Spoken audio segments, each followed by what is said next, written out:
I am incredibly excited for you guys today, for the lecture that you're going to hear. The gentleman who's going to be talking to you today has had a truly unbelievable career in the field of public relations and quite frankly in the field of communication in a broader sense as well. He started out in news, radio. He has worked in corporate public relations, that in-house PR we've been talking about. He's worked as a public relations consultant in crisis communication. He has served in public office and was at one point in time the mayor of Oviedo, so he has that public affairs experience as well. Just to keep things interesting, he once played in a bluegrass band, so I'm sure that was very applicable to his public relations career. And most importantly to me, he once taught public relations in this classroom. And I sat in that row, second, you're in my seat. Sometimes we had to sit there when people beat us to it. But I was sitting in that chair and he was standing up here the day I realized that if I could be him when I grew up, I knew I could be really happy with what I did with my life. So I'm thankful that once a semester he lets me drag him back to this campus that he tried really hard to retire from and share a lecture with you guys that I think that you will really enjoy. So what I want to ask you to do today is to just sit and listen, okay? There's no way you're going to be able to write down everything he says. There's no way you're going to be able to write down everything on the slide. I promise if you're here and you're listening and you're thinking about what he has to say, you're going to take away from this what you need. Okay? So I'd just like for you to kind of relax and enjoy. So, with no further ado, I am pleased to be able to introduce to you Dr. Tom Morgan.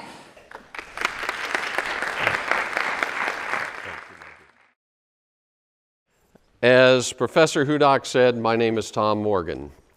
I was born 6 months before the Japanese obliterated Pearl Harbor in Terre Haute, Indiana. My father was Army Air Corps. The golden microphone you see in my lapel has a single word beneath it, pioneer. It is not mine. I had the honor of accepting it from my father when he was inducted into the Broadcast Pioneers Hall of Fame. Dad got his license from the Department of Navigation, Bureau of Commerce, signed by Herbert Hoover in 1923, 11 years before the Federal Communications Commission was ever born. So I grew up with radio. My dad made sure that I knew Morse code equally as well as I knew the King's English. There was a time in the household that every night for half an hour we could only communicate using Morse code. Dad wanted to see if he could teach little kids Morse code as well as the Army aviators that he was teaching. So I grew up with radio. I was 14 in 1955. I wanted to buy a car. Dad said, get a job. So I took a job as a disc jockey at WBOW, an NBC affiliate in Terre Haute, Indiana. Began my career as a disc jockey. Lasted 3 years.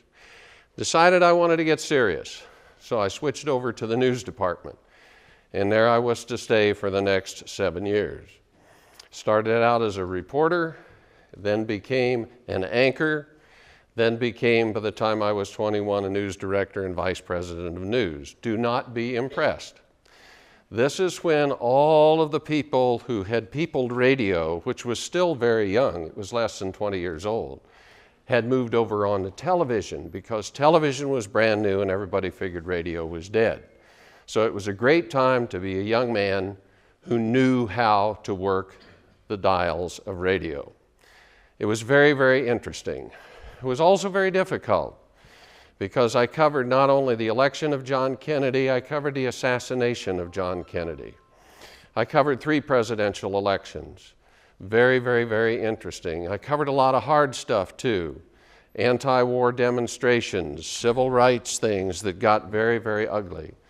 And news was a very difficult thing to be in the 60s, and I was really beginning to question whether or not this is where I wanted to spend my life, where there was nothing but turmoil and problem. Well, about that time, as I said, I was 21, and I met this cute little 16-year-old on a blind date, see? And I thought, you know, that looks a hell of a lot better than these ugly old reporters that I'm hanging around.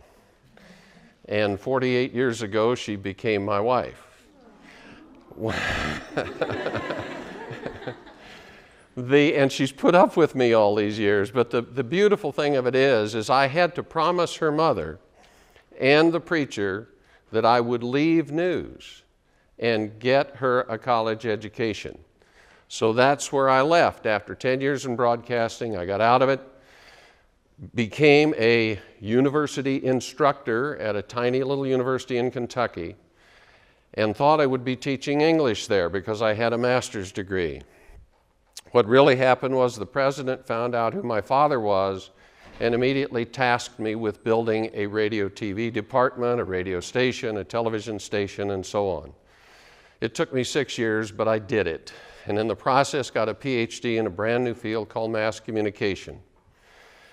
Then in 1972, I got a phone call from a place I'd never heard of called Florida Technological University.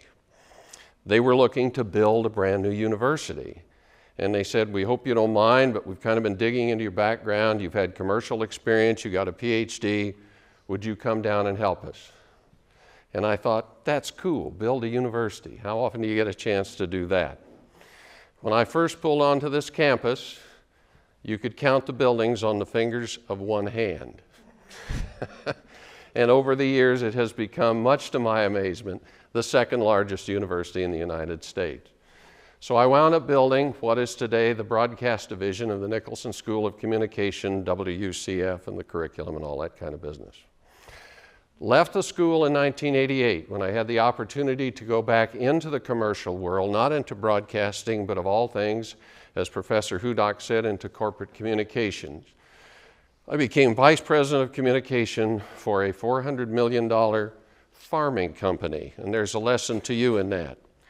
Don't ever think when there's a door there that you shouldn't open it and at least peek through it. Because I didn't know anything about farming, but boy, what an opportunity that was. All of a sudden I was running with the big dogs. Instead of being the guy with the mic and camera, I was the guy they were interviewing. And I've been interviewed by all the network anchors and on down to the little tiny newspapers. What an experience that was. I left that company after 10 years, started my own company in issues and crisis management, which is what I do today. I help people who have been attacked by the media, attacked by the government, navigate their way through that very, very complicated web of communications about which you are going to learn. One of the reasons I was successful, outside of the fact I was damn lucky and had a great set of parents, is the fact that I understood, because I worked in it, the power of mass communication, the power of radio, the power of television, its ability to sell not just ideas and toothpaste and automobiles, but people. And I understood it was changing the American society in ways that no society had ever been changed in the history of mankind. That we were evolving from a community-based society to a mass society, which is what we are today. You and I are a part of a society such as the world has never known. Now, if you understand that society, if you understand what drives it, where it came from, and how it functions, then you have a really good chance of being very successful in the communication business. I speak from personal experience. If you don't understand that, no way in hell you're going to make it out there, because it's a different time. So let's take a look at, and Lindsay, I got up here without my clicker. Thank you. Let's take a look at what this whole business is, all right? Dwight McDonald is a guy who was a college professor type.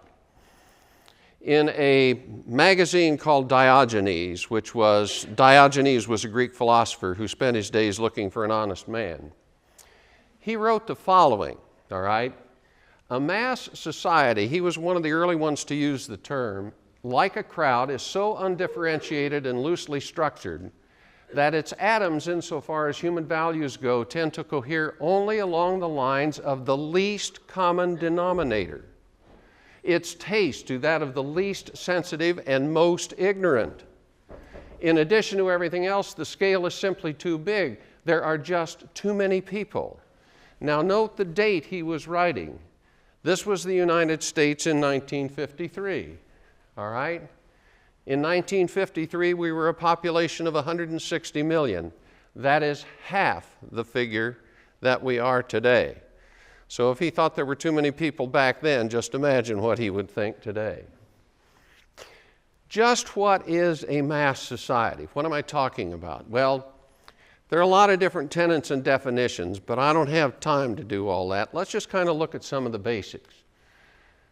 If you want the official definition, there it is. It is a large, anonymous, non-interacting, heterogeneous group of people. What the hell is that? All right. Basically, it means it's so big that it's difficult to measure. Anonymous means we know people we don't really know. If Jay Leno walked in here right now, you'd recognize him, but he wouldn't recognize you. See what I mean? Non-interacting, if somebody tells a joke on Leno's show and I laugh at it, if I did that in here, you would probably laugh too, because laughter's insidious. But if somebody's watching in San Francisco, they're not going to laugh because I'm laughing. We don't interact each with the other in a mass society. We still do in some areas, like this class, but not as a society as a whole. Heterogeneous means everything. We're all different races, religions, sizes, colors, intellects, and so on.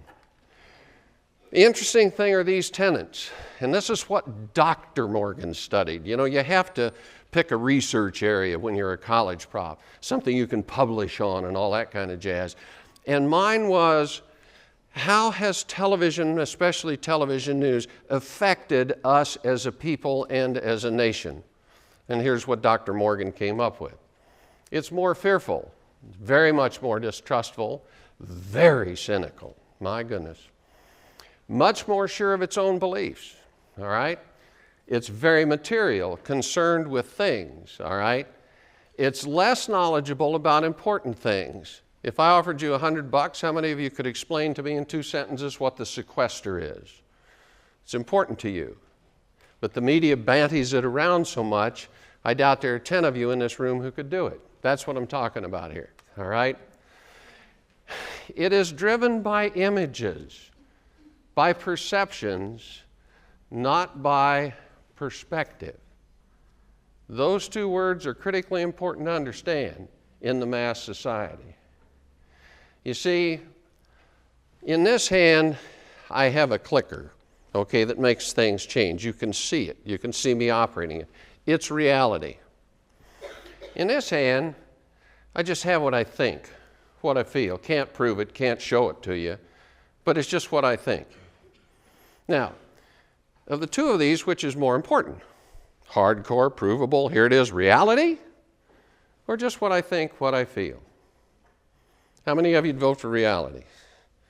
Come on, put your hands up. If you're going to vote, vote. There you go. All right. How many of you perception? You win. Reality ain't worth a damn. Oh, when there's a car coming, you'd better not step out in front of off the sidewalk. That's reality. I'm overstating it to make the point. But here's the point. If I think you are a good, honest person, then that's the way I'm going to react to you. I'm going to treat you like an honest person. I'm going to be respectful to you. But if I think you're a dishonest jerk, then that's the way I'm going to react to you. What you really are is immaterial. My perception of you is the reality upon which I work. And much of what you know, you have perceived not by your own 2 eyes, but through the medium of television, through the medium of the internet. You go back and read a neat little book called The Prince. It was written by an Italian by the name of Machiavelli in 1513. And in that book, he wrote a single line which shouts to the mass society. And it says, "He who controls communication controls." If I control what you know, I can control a great deal of what you think. See how it works?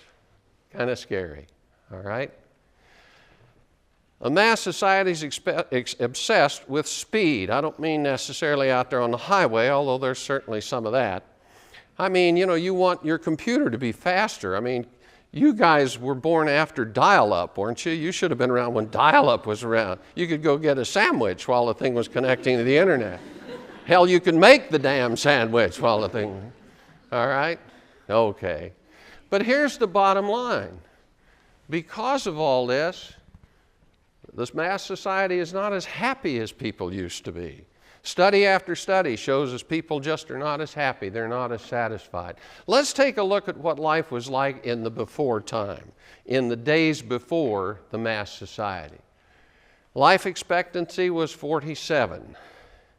I'll be 72 here before too long, so I'd have been croaked a long time ago. All right? 14% of U.S. homes had a bathtub and only 8% had a telephone. Let me see the hands of you that don't have a telephone in your pocket. Look at the difference. There were only 8,000 cars in the entire nation. There are probably 5 times that many on this campus right now. Only 144 miles of paved roads. The speed limit was 10. How about that? Look at those states that had a larger population than California. 22 cents an hour was the average wage, and you were glad to get it, okay? 90% of all physicians had no college education. My wife's grandfather was a doctor. You know how he became a doctor? He read a couple of books, answered some questions for some other doctors, and they gave him a great big sheepskin that declared him a doctor. How'd you like to have somebody like that taking out your appendix? 90% of all births took place at home. My parents, my wife's parents, were all born at home, not in a hospital. There were only 230 murders in the entire country in 1900. We probably had that many in North Florida, all right, already this year. Canned beer and iced tea had yet to be invented. I don't know how they made it. Ditto radio and television and air conditioning didn't exist, all right? So that was the world 100 years ago, a little bit different. In fact, it was a lot different. We were a totally different nation, a totally different people before television. And I can speak to that because I am 20 years older than television. I was there. You lived either in the city or the country. There was no such thing as a suburb. There was no need for them, all right? Small towns, main streets, like you see pictured here, they were the order of the day. Suburbs, shopping centers, we just didn't need them. If you wanted to buy something, you went into town. And almost all businesses were closed on Sunday.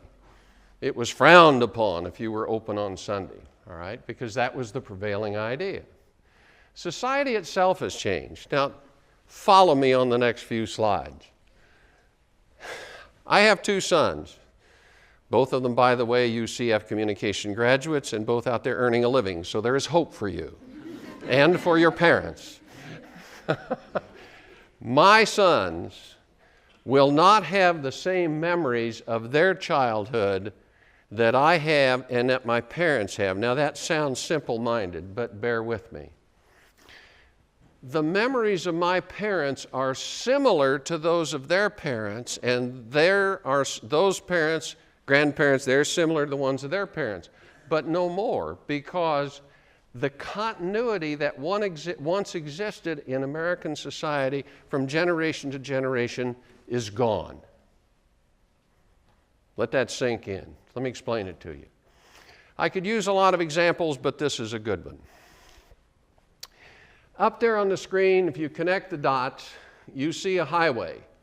It was established by President George Washington and picked up in Cumberland, Maryland, because there was already a road that went from Washington, D.C., the nation's capital, to Cumberland. This was to go from Cumberland to the Mississippi River, which at that time was the edge of the United States on the west. But typical of government, they ran out of money in Vandalia, so that's as far as it went. But here's the point. If you look at Indiana, you see that circle in the center, that's Indianapolis, and the circle over on the Illinois line is Terre Haute, where I was born. Now, when my grandfather, Tom Morgan, wanted to go from Terre Haute to Indianapolis, he took the old National Road. It took him 2 days because it was about 70 miles. There was a place halfway in between called the Trail Inn, and he would stay there overnight, and then he would get up the next morning and go on to his destination. Now, he traveled that old National Road, and there were along the way there were toll booths. 3 of them still exist if you ever travel it, and they look like this. And notice the rates were set in stone. This was literally carved in stone to what you paid to travel. Toll booths are not a new idea. They've been around since the United States. Now later when my dad, and that's he in his Model T Ford, when he traveled from Terre Haute to Indianapolis, he could do it in about 4 hours in his Model T, top speed 28 miles an hour. But he went through the same little towns that his dad went through. Sealyville, Brazil, Plainfield, settled by the Quakers, so on and so forth. His dad, he didn't need to stop overnight, but his dad told him, hey, the inn is a great, Trail Inn's a good place to eat. They got good chow there. So, always arrange to get breakfast or lunch or dinner there when you're traveling. And my dad always did. Okay? Now it was called United States Highway 40 because now we had not just one national road, but we had a federal highway system. And along the side of the road were the infamous Burma Shave signs. If you study about advertising, you will hit Burma Shave. The most successful roadside advertising campaign ever lasted from 1923 until 1965. In fact, some of the signs are still in museums. Now, when I came along in 1941, that's me and my huge Nash Rambler, if I wanted to go from Terre Haute to Indianapolis, I traveled US 40 like my dad and like my grandfather before me, all right? Except now it had become a 4-lane road because there were more of us out there, all right? I went through the towns of Sealyville, Brazil, Plainfield. My dad told me, as his father told him, stop at the old Trail Inn. So I did. And they were both right. It was great chow, all right? Now, if my sons, first of all, we don't live in Indiana anymore. Number 1 tenet of the mass society. We now can split and go elsewhere. We'll talk about that in a minute. So we're not community-oriented the way we used to be, all right? My sons would drive I-70. They wouldn't go through Sealyville. They wouldn't go through Brazil. They wouldn't go Plainfield. And they wouldn't eat at the old Trail Inn because it fell down to ruin once I-70, which is a 6 to 8 lane ribbon of concrete that goes about 3 to 4 miles south through the Indiana cornfields of where US 40 used to go. But here's the point. If my great-grandfather, my grandfather, my father, my sons and I could all sit in the same room, 4 of us could have a conversation based on experience because of the continuity we experienced that was passed down from father to son to grandson, so on. My sons would be left out of the conversation. Now that's a simple example, but you just transport that into a lot of different things from the way we view the world and all that kind of business. And you can see what I mean when I say the society's continuity has been interrupted. I've been messing around with old cars and with Corvettes for nearly 50 years, and I like to drive the old highways, the old national roads, the Route 66s and so on. And you can literally see that they are long forgotten. Here you see where US 40 just goes right in and I-70 was built right over it. This is Route 66 in Illinois, so it's pretty hard to, you can't go back again, let's put it that way. The speed, that was the speed limit, by the way, when I was a kid, all right, 75 miles an hour. They ultimately had to lower it because we were killing ourselves in record numbers. And then, of course, the fuzz buster got invented and all that business began. As the old routes disappeared, as the interstates, God love them, we'd be a gridlock nation without them. As they were built, the old federal highways like Route 66 fell into rack and ruin. And as they disappeared, so did the uniqueness that they represented as they went through each little town. The whole thing, the old Trail Inns, the diners, the cafes, they're fading into history. Now, let me give you an example of what that means. When I married my beloved Karen, she had never been south of the Mason-Dixon line. She lived in Indiana all her life. Well, I had been. My mother was a travel writer, so I'd been all over the place. And we stopped in a Holiday Inn. They were brand new then. Spent our first night together. They all had cafes, and it was our first night back in those days, folks. As I say, things change. Anyhow, we went to the little cafe for breakfast, and we're in Kentucky by now. And we ordered bacon and eggs and all that kind of business, and the plate is set down in front of my wife, and there's this big blob of steaming white stuff with a pat of butter in the middle of it. And she looked at the waitress. She said, "What's that? I didn't order that." And the waitress looked at her absolutely incredulous and said, "Why, them's grits, honey." They don't serve grits at McDonald's. You get the exact same Big Mac, the exact same Egg McMuffin in Bakersfield, California that you get in Bangor, Maine. See what I mean? And you probably talk to a clown or a microphone, not to a human being when you order. The human being you see is the arm that comes out and hands you the chow as you go driving through. We have lost a lot here, all right? Over there is Ted Drew's, which has been around on Route 66 for, well, many years. It's still there. And here's what they're known for. When you order a milkshake, it's so thick, they hand it to you upside down. They call it the home of the concrete shake. They don't do that at Burger King, all right? Ditto the drive-in theater, or the drive-in restaurant, rather. All of these were unique, and they were a great place to hang out. And that's what we did as kids. We spent hours on end in these places, just talking, dancing, having a good time, but those are gone. What's replaced them? Fast food. Remember what I said about our being concerned with speed? Fast food sums it all up. And believe it or not, a mass society doesn't like to be surprised. They don't like grits on the plate if they didn't order them. Holiday Inn at one point in time in the 80s, once the mass society really began to be understood by marketers and communications professionals, their whole ad campaign for 2 years was no surprises. You go in a Holiday Inn in Chicago and one in Atlanta and one in Dallas, they're all exactly the same. Isn't that wonderful? You can imagine that, but it just speaks to what the mass society is. Well, we've lost a lot, and you can see what coming on here. We really don't interact with people oftentimes. I mean, and that's great. We were traveling not long ago, and Karen started coming down with a virus, and I thought we needed to get home, so I drove from Bowling Green, Kentucky to Oviedo, Florida in 10.5 hours. It's 782 miles. Do the math. You couldn't do that on the old U.S. highway. So we've gained the capability to do that. There's no question, but we've lost a lot too. All right? Let me explain. You really got two countries that exist today side by side. You've got the one where we all live. We all know that world. We're comfortable here.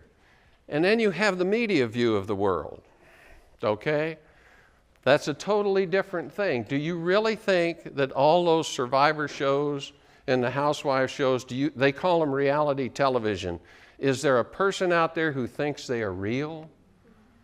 I mean, I've produced over 2,000 television shows, directed most of them.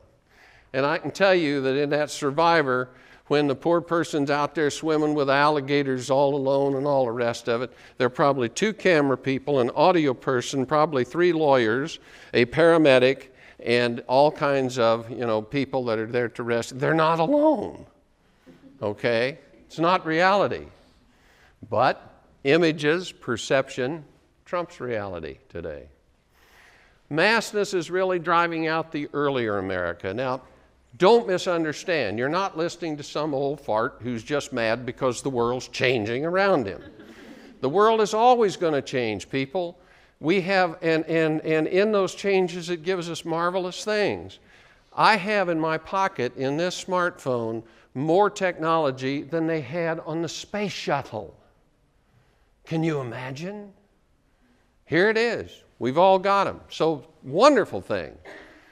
But if you don't acknowledge the change, then you don't understand the people that you're trying to communicate with out there.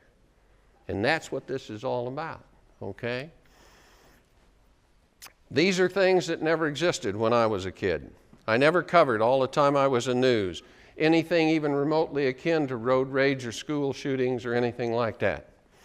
But they're as a result of all the pressure and all the speed in our society. 2, there's anonymity in a mass. Remember, it's an anonymous, remember the definition? Facebook, singles.com, we can, it's really not all that different from the old CB radio, which you guys didn't live through. But when they lowered the speed limit to 55 and we all wanted to know where the police were, God help us, we got on the Citizens Band radio. Well, people immediately manufactured a personality for themselves. And everybody went by what they called a handle. And, sometimes you'd have the ugliest guy in the world called himself Super Stud, and all this kind of business. Of course, you rarely met anybody like that, so you could do it. Something like you can today on what they call social networks, all right? And by the way, I work with a lot of people and a lot of companies who've gotten big trouble via social networks. Be very, very careful how you use them. They can be wonderful, but they can kill you. You just got to understand, the minute you push send, it goes to God and everybody else, potentially, all right? Okay. In the before time, we had a thing called a jukebox. Every restaurant, every grill, every diner, and so on had one. The whole idea was to bring people together. There was a little 10 by 10 wooden floor in front of the jukebox, and that's where you get up and dance, okay? So you'd go in and you'd get a Coca-Cola and fries. That'd cost you 15 cents, and you'd stay in there as long as you could, particularly if it was air-conditioned and it was hot outside, okay? But that's not the case anymore. Today, the jukebox is there to drive you away. I'm going to let that sink in. You think I'm crazy? All right. Here's a quote from Chris Raleigh, who was the vice president of Hard Rock Cafe at the time he made this statement. The noise level, meaning inside, is very intense, and that's not by mistake. The loud music is specifically there so you'll eat your food quickly and move on. People even chew to the music. Before they know it, their food is gone. And they leave, and you get somebody else's butt in the seat, and they buy more food. So total reversal of the way it used to be, all right? So we have indeed changed. Gone is the gentility of the before time. Would you believe when you got on an airplane when I was a kid, you'd look like this? Like I'm dressed right now? That was just expected. You didn't have a tie on or a dress and maybe even gloves if you were a woman. They'd think twice before they let you on the plane. Of course, not everybody could fly because it was very expensive. Okay. Dress is extremely casual. I have seen more lawyers in the last 5 years cited for contempt of court because of language than I've seen in my entire life, which is fascinating to me. I used to sit, we didn't have these big fancy press boxes when I called football games or cycling races or things like that. And I would be sitting here, like just sitting where you are with people around me and all the rest of it, and here's my microphone, and understand I'm responsible for everything that goes into that microphone, and if somebody said shit or something like that, I would be fired. But the fact that I could say that in front of a class right now and not worry about being fired, or reviled, tells you how different it is. I never had to worry about anybody in the crowd getting out of hand, okay? But today, that's a major concern of broadcasters, and that's why broadcast booths are now soundproof from the outside. Okay, we've just basically changed a lot of our traditional conventions. We're a lot more self-centered than we ever used to be. We're much more sure of our opinions because we have all of these sources of information that we check on a daily basis, so we know we're informed. The only trouble is we tend to check only sources with which we agree. So they go along with what we believe, and that makes us happy. But it could be making us stupider if what we agree with is not reality. See what I mean? I'm probably thoroughly confusing you. Social media empower the daylights out of us, we think, okay? You've got to be careful with them. And the Super Bowl isn't necessarily family viewing anymore. Okay, all of the shows now are on a 5-second delay, all right, because of one incident. We'll talk about that. What changed us? How did all this happen? Basically, 4 things, all right? Television, transportation, credit cards, and the pill. Notice the internet is not mentioned here because the internet is a product of the mass society. It is not one of the progenitors of it. Television is the big kahuna, okay? Why?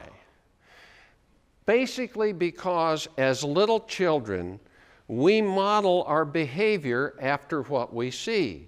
Before television, we modeled after our parents, our neighbors, our teachers, our preachers, our community leaders, okay? The guy who ran the supermarket and so on. But you see, that changed when television came in because all of a sudden we got a whole bunch of new models.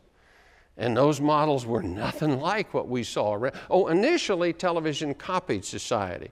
You had programs that would be run off the air now called Father Knows Best. Try that one. Okay, and Ozzie and Harriet and these types of things. And Beaver Cleaver, you're all familiar with that, okay? But then TV figured out they needed to do something different from reality, radically different if they were going to garner viewers and therefore be able to charge more for the products they advertise. So the models all changed.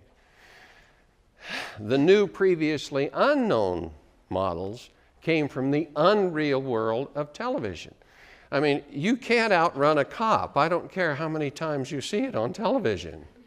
Cops have radios. They go faster than you can ever go, all right?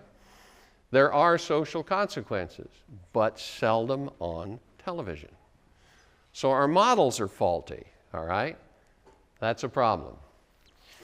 A group of college profs, 2 of them, Powers and Adams, did a big study on the effects of entertainment television, and this was their conclusion. Just as television helped create the mass society over the past few decades, it must now cater to that society which it created.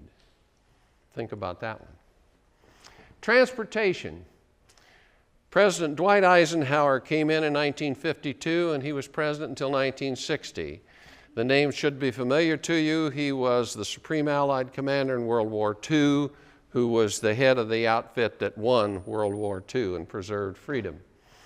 Also, it is interesting to note that this was the last 8 years of peace we had in the United States when we weren't at war with anybody. Nobody wanted to mess with General Eisenhower, okay?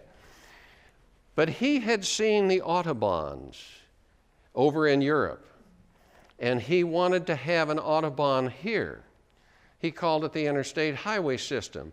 If you look with knowing at an interstate, you will realize that every 5 miles of interstate, I think it's 10, every 10 miles of interstate, there is a mile which is straight and flat. You know why? So you can land airplanes on it. So you can take airplanes off of it. Because the first thing we bombed in World War II was the airfields. Can't take off from a runway that's full of potholes. Okay? Hitler thought of that. And he made sure that he could always get his Luftwaffe in the air. So if in case you wonder where the interstate highway came from and why, that's why. Okay? But it took us away from home. It got us where we wanted to go, as I said, very, very quickly. Ditto affordable jets. When I was a kid, as I said, boy, you dressed up to fly and only the rich could afford plane tickets. Now we can all afford plane tickets. Probably there's not a one of you in this room that hasn't flown on many occasions. So that took us away from home. See, my grandfather was a coal miner. I went down in a mine with him once, never wanted to go again. Admired him greatly for spending his life underground and grubbing out a living for his family that way. But he, you know, air travel was unknown to people like my grandfather. But to us, it's very, very commonplace. But he was restricted to wherever the mine was, that was where he was going to live. And that's true with many, many, many people. But we are not restricted. We can travel wherever we want to go. Credit cards, hoo boy, did that ever change society? Credit cards came about when I was in graduate school in the 1960s. You see, before credit cards, you actually had to have the money for something you wanted to buy. What a concept. You know, you might be able to talk the car dealer into loaning you money so that you could pay the car off. But once credit cards came in, whoa, master the moment. You know, you deserve it and all this kind of business. Which is why the average American today has upwards of $12,000 per American of credit card debt. Didn't happen in the before time. The pill, boy, did that change things. Before the pill, if you had sex, you were apt to get pregnant, and that was called getting caught, and that was a no-no, okay?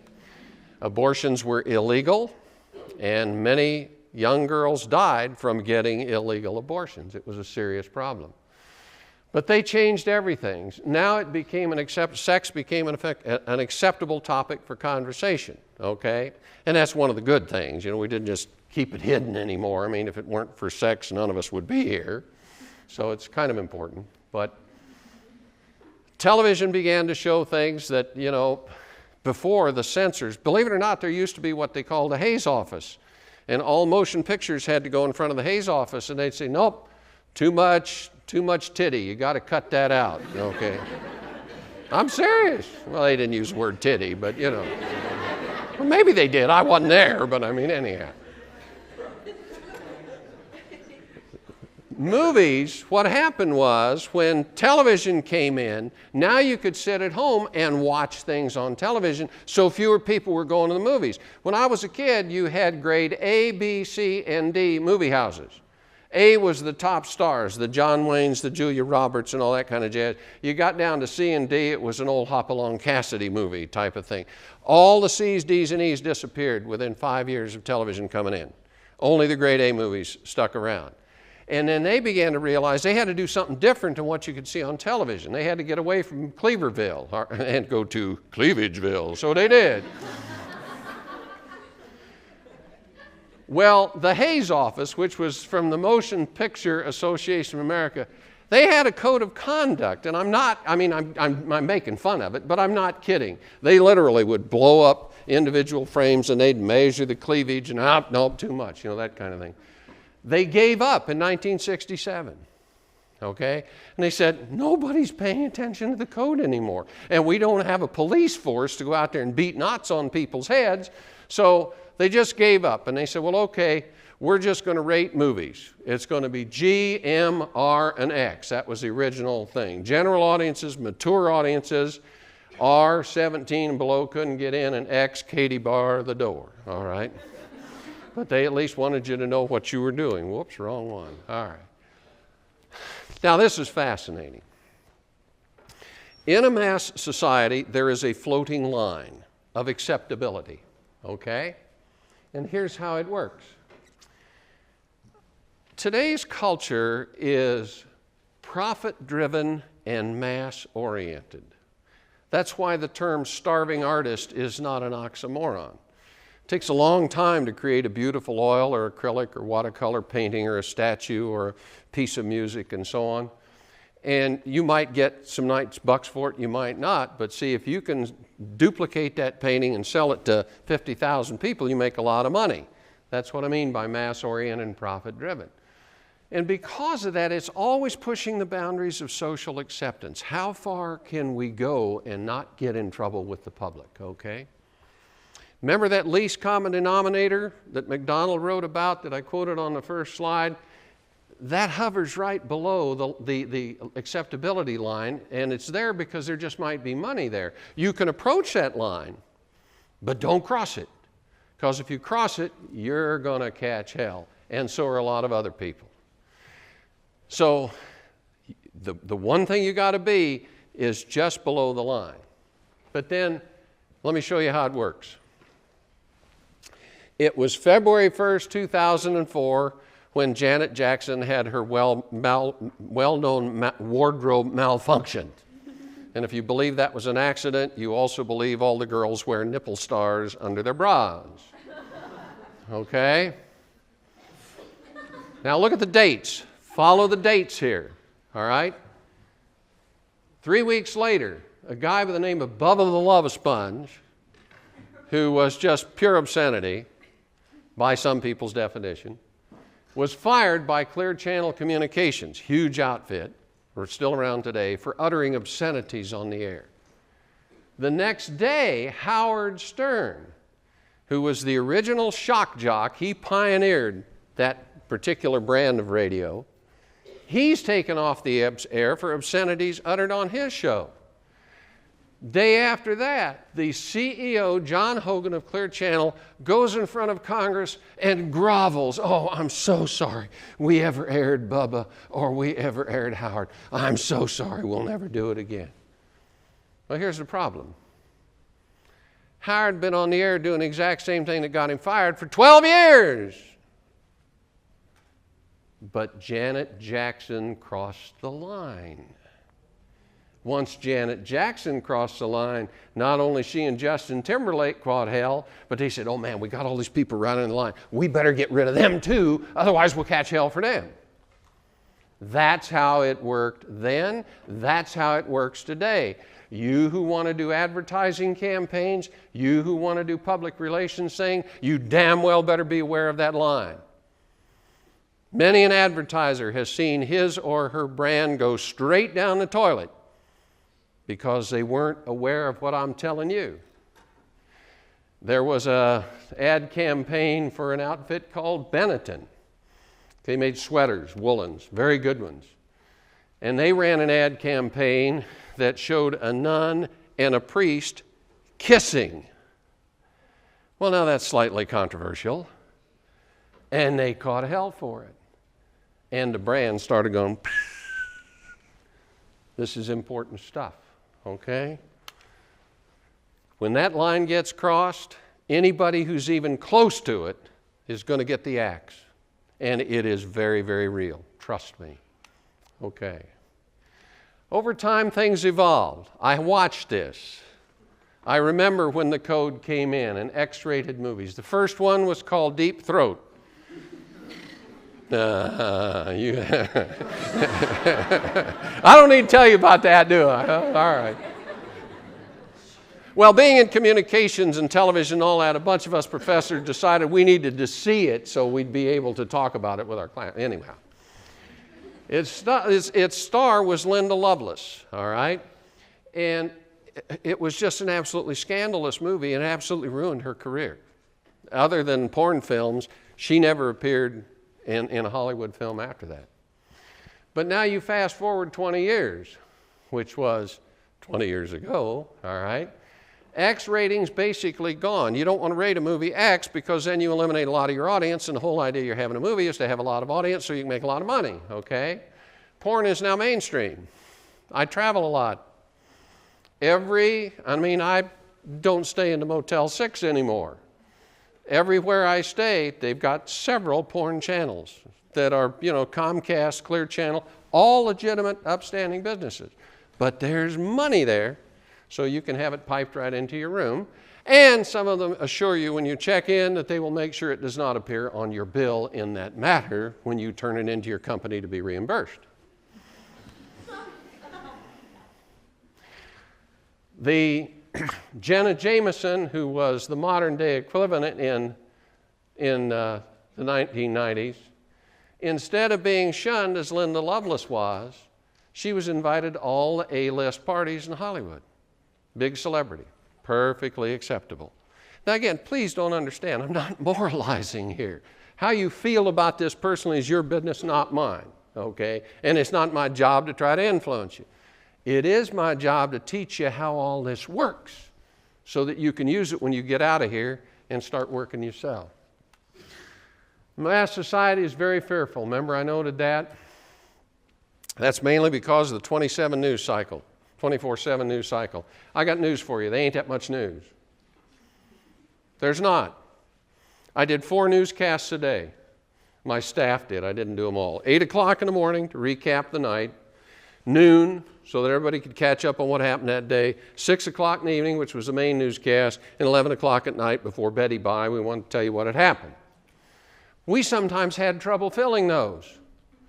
We had to go digging through old newsletters that were sent to us by the Kiwanis Club and the Boy Scouts to try to find stories, because you couldn't go on the air and say, well, there's not much happened today, people. But now there just isn't that much news. Casey Anthony would have been a reader when I was on the air. I hate to tell you this, but there's a young girl kills her baby in the United States once a week. It's not news. But the news media, the need to fill that maw of the 24/7, 365 news cycle creates these stories. And it's not doing us any good as a public. It's called a cumulative effect. Everything you see on television, it seems like today, or read in the newspaper or hear on the radio is negative. I got news for you. There's a lot of good stuff out there, but you never hear about it because it gets blocked out by the flash and trash effect. The internet is even worse. I had friends who were nurses who would not give their children the inoculations because they thought they would become autistic. Thank you. That's nonsense. But it gets on the internet. Then we go back to this business about checking these sites and, oh, you see it here and you see it here and you see it. Well, it must be true. Hell, just because you see it there doesn't make it true. But unfortunately, in a mass society, we tend to believe that. The result, oh man, gated communities. Those are so stupid.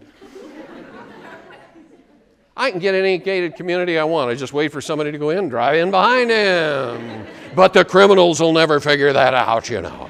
They're stupid, right? Home security system, ditto. You want a home security system? Put on a deadbolt and go buy yourself some $20 motion sensor lights.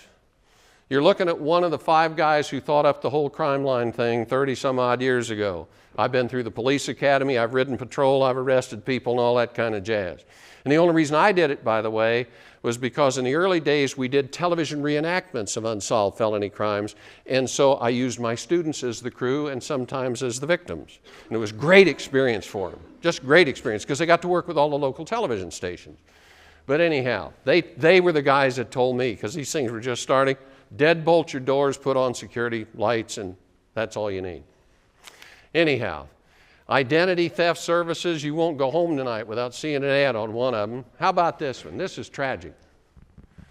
50% of the medicines that are prescribed by doctors today are not taken by the people for whom they are prescribed, because they get on the internet and they start reading all that crap that's put there by lawyers. You're going to die if you take this stuff.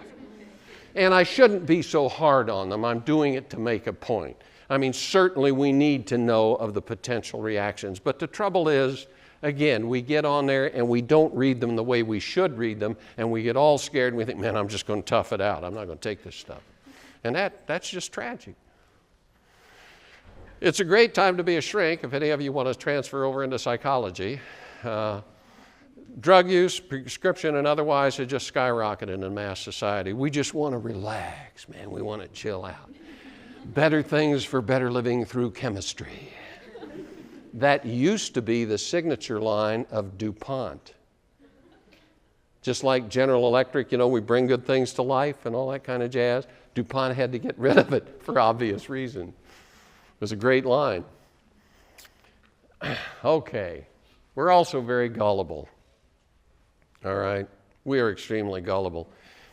It absolutely amazes me the things that people who are out there now working in jobs that I hope you take some of them away from them do things like this. I mean, I just noticed this. I read things, and I took a shower before I came, and I was putting on my deodorant, Old Spice, and I looked at the back of it. Here's what somebody like you're studying to be wrote on the back of that is now on the back of every Old Spice deodorant stick. Contains odor-fighting atomic robots that shoot lasers at your stench monsters and replaces them with fresh, clean, masculine scent elves.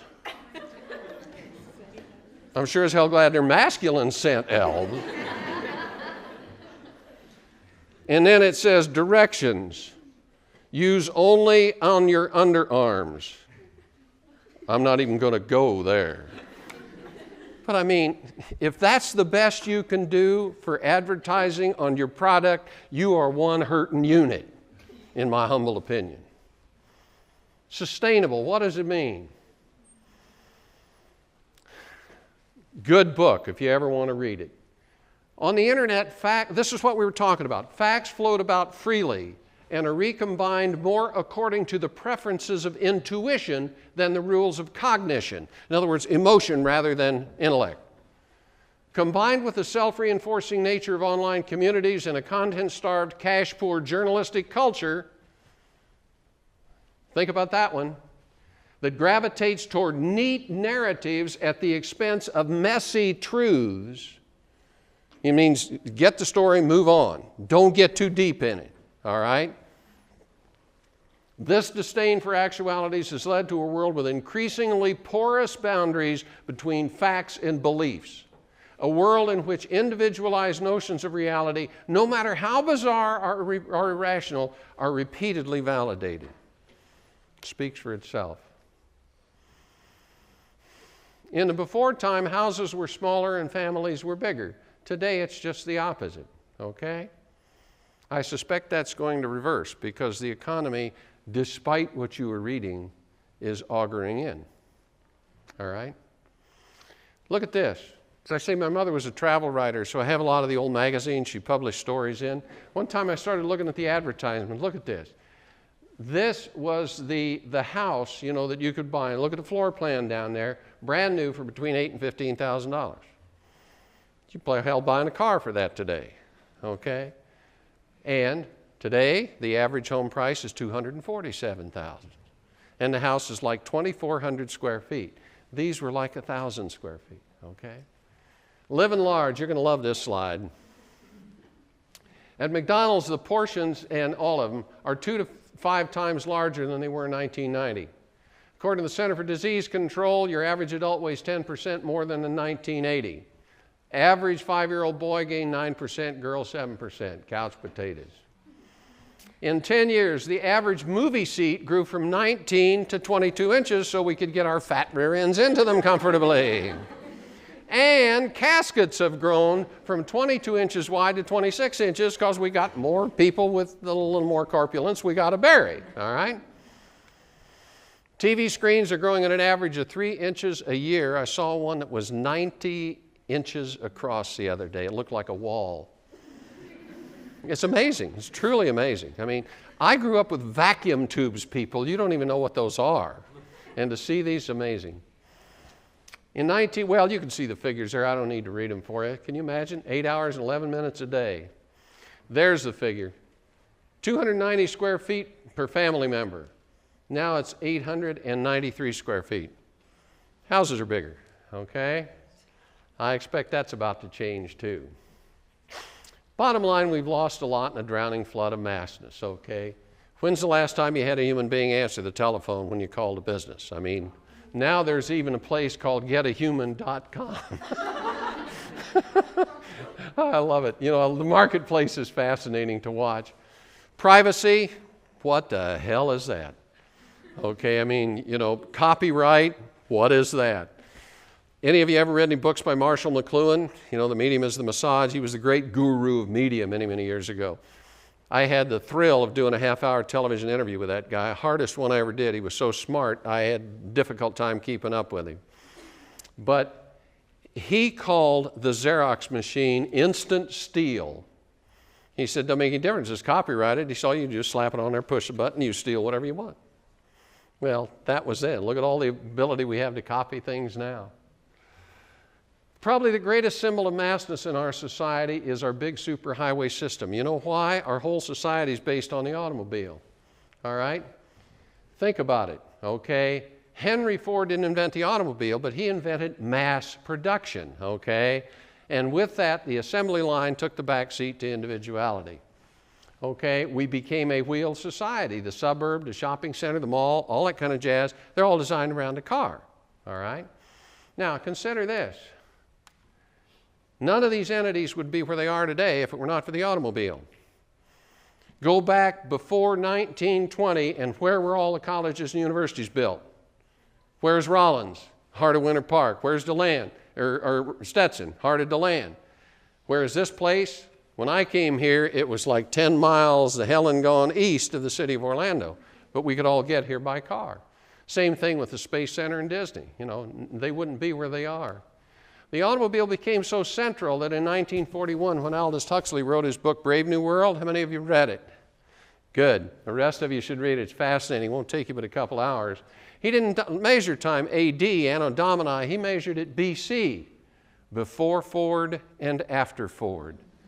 I expect if he were doing it today, it would be BJ and AJ, before Steve Jobs and after Steve Jobs. Seriously, because that's how much Jobs and his concept have changed things, all right? Before the automobile, we had, in all our transportation systems, we had lots of these little, organizations. We still have them, but their membership is shrinking because now we don't need other people to be entertained.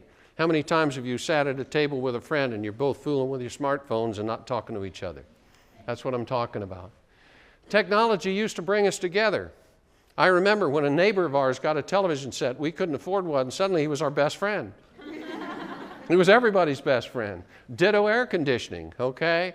But then mass production made them affordable to the masses, and we all got it, and we all went home, watched our own TV set. We basically didn't need each other anymore. The front porch disappeared.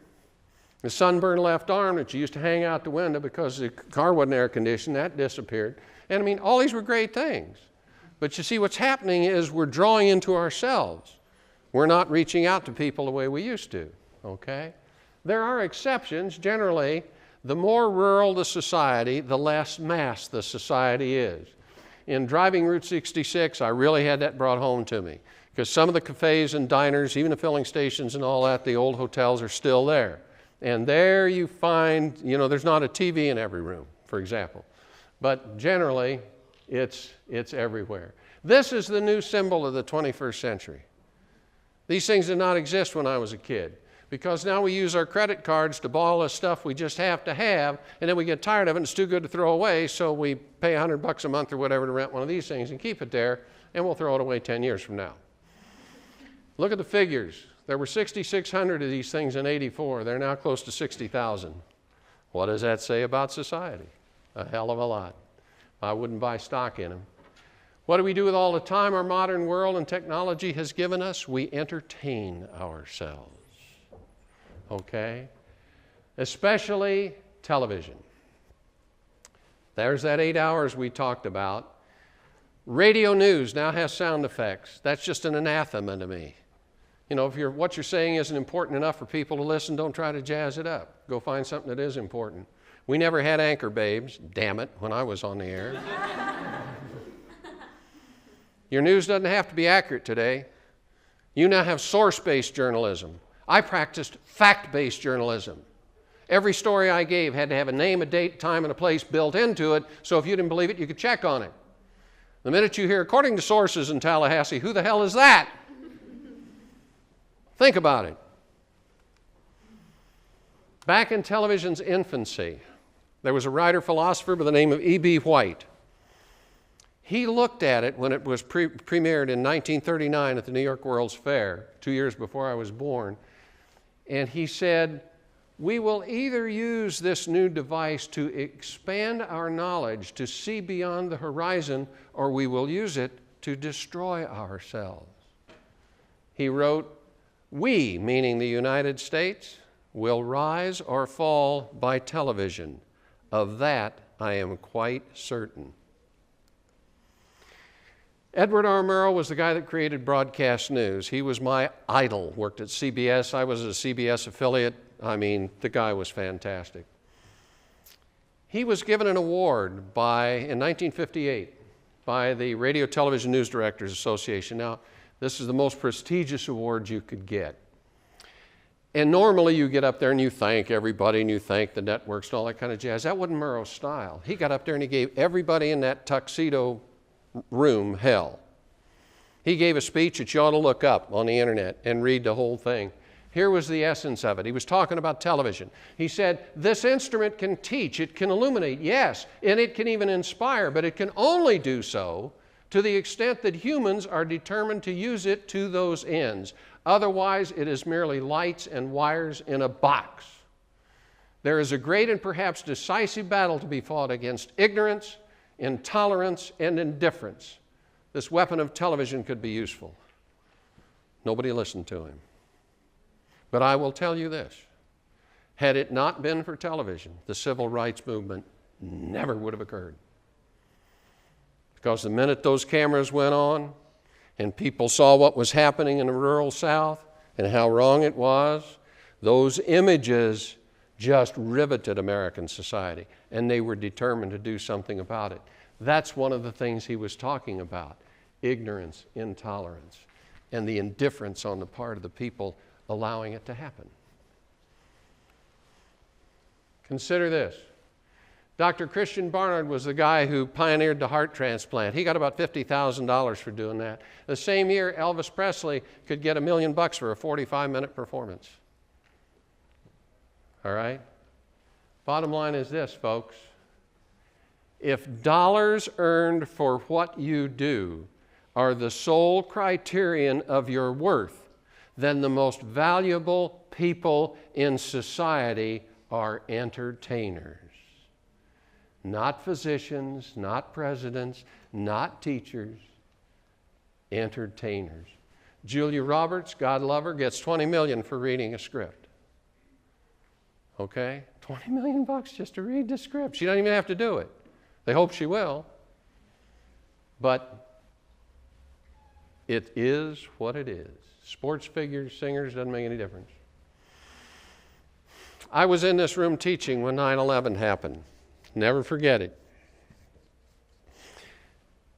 Because I realized it for what it was. Your generation has yet to realize it for what it was. That was your Pearl Harbor. And until you catch on to that, it's going to be a rough row to hoe. But anyhow, Dan Henninger is a writer for the Wall Street Journal. Their building stood right next to the World Trade Center. He's probably one of the best writers and thinkers in journalism today. And he saw the first plane hit. He thought, God, what a freak accident. Saw the second one hit. He knew what I knew and what this class knew when we saw it. We were under attack. And so he wrote this in 2003. So for 2 years, he looked down in that hole and he thought about it. And here's what he wrote. Remembrance in our time has become difficult. We are becoming a culture of short-term memory, with mass media creating inexhaustibly new experiences for us to have, discard, and forget. The practice of deep memory, much less common memory, remember the continuity of society, is becoming harder to maintain. After 9/11, everyone was impressed with the nation's sense of purpose and hoped it would last, but it didn't. It's remarkable how quickly partisanship returned and how deep and bitter it became in a time of war. Now there is little talk of September 11 in New York City. The act of remembrance is now done only by visitors at the fence, looking in. Some food for thought, folks, as we wrap this thing up. September 15, 2008, the chickens started coming home to roost.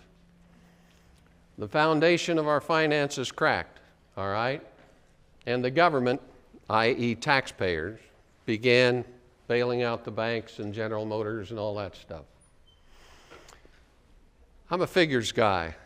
Comes from having been a newsman so much of my life. 4 years ago, we had more home foreclosures in the United States than in the past 50 years. Also in 2009, banks began to call in credit card balances and to lower the amount of money they would loan you.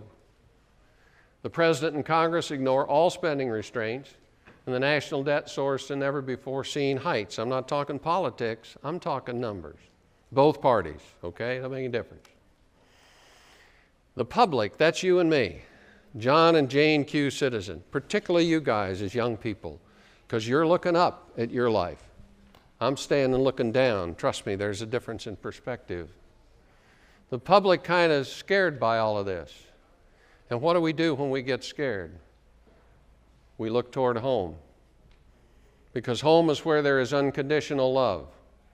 Home is where we're understood, loved, whether we screw up or not.